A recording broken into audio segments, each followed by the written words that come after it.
Zelda games have always been great. The story of Link's constant journey through Hyrule has held a special place in gaming since the NES days. Famous for its tricky dungeons, amazing items, and entertaining characters, these games are well known as trendsetters of excellence. But what happens when you take this spectacle of a game and shrink it smaller than a Tic Tac? I'm Spencer with the Itch Network, and let's review The Legend of Zelda The Minish Cap for the Game Boy Advance.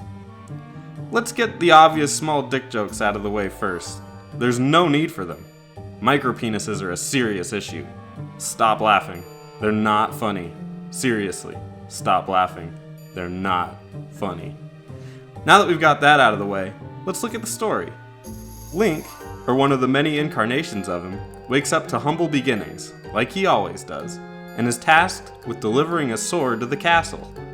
He ends up accompanying Zelda along the way, convenient, but when they reach the castle, a fate most unfortunate befalls the kingdom.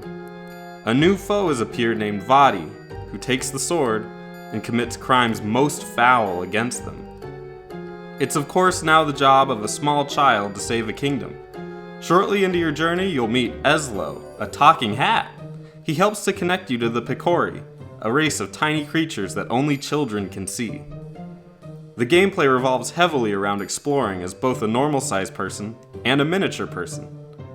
The sense of scale brings a special charm to the world around you, as you can see little holes in the wall and know that somehow there's a way to enter it and find some awesome surprise, like this delicious Snickers bar, which I'm required to mention at least 3 times in this review.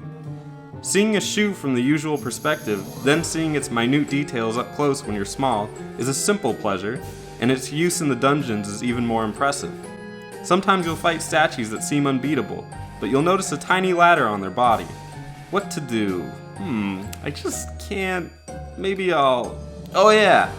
You can turn into a little person. Yes, that's the right term, don't even. And climb into their body and perform sabotage from the inside. Brilliant! Everyone's played a Zelda dungeon before, but how many have done it when Link is literally a few pixels tall? Look at that little devil. The dungeons themselves are fairly standard Zelda fare, with the typical formula of finding an item, using it to solve puzzles, and beat formerly unbeatable enemies, finding Snickers bars, and defeating larger-than-life bosses. I can honestly say that while there might be less dungeons in this game than others, each one is brimming with life and story, making them an absolute delight to traverse.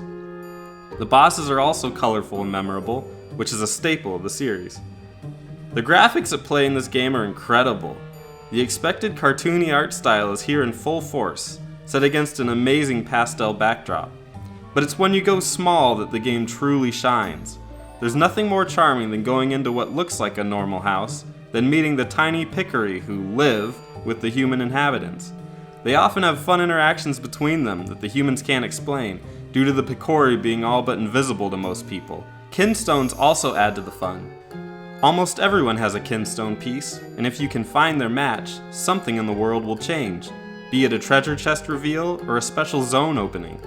This is an oddly addicting function in the game, and made me excited to know just what might open next.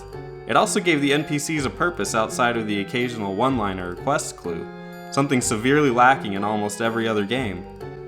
The uninitiated may not be aware that Capcom actually developed this game, not Nintendo. I can't commend them enough for making such a gem of a title.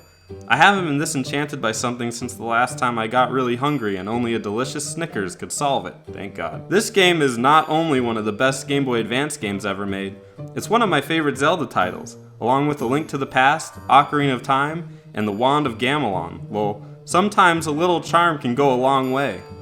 Have you played this one? What's your favorite Zelda game? Tell us about it down below in the comments. Also, make sure to subscribe to the Itch Network to get more videos telling you what to play. Sure beats thinking on your own. Thanks for watching, and keep on gaming.